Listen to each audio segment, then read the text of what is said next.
Match जीति निजर स्थान सुरक्षित कला भारत। प्रथमे भारत और बांग्लादेश और द्वितीय भारत और श्रीलंका उभय मैच खेली मैच को निज नारे करने सहित निज स्थान को सुरक्षित करिसेंती।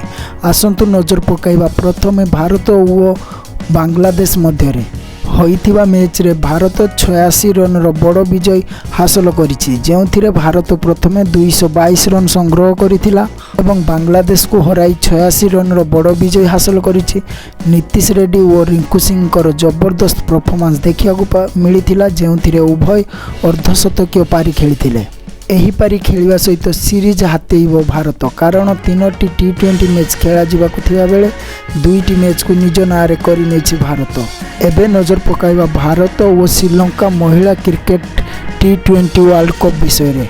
आज होइतिबा भारत और श्रीलंकार महिला क्रिकेट दल मध्य भारत प्रथमे बैटिंग करी 20 ओभर 3टी विकेट हराई 172 रन संग्रह करिथिबा बेले श्रीलंका वुमेन्स 19 ओभर 5टी बॉल खेली 90 रन रे ऑल आउट हो जाइछि एवं भारत को 82 रन बड़ विजय हासिल करिछि।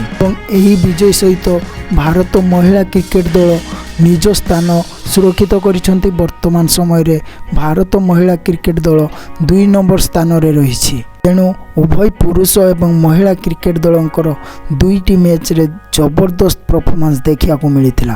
प्रथमे बांग्लादेश और द्वितीय श्रीलंका को हरई निज स्थान सुरक्षित करने सहित सीरीज मध्य हातेइछि भारत। आजिर यह खबरटी केमिति लागिला कमेंट माध्यम निश्चित जणांतु।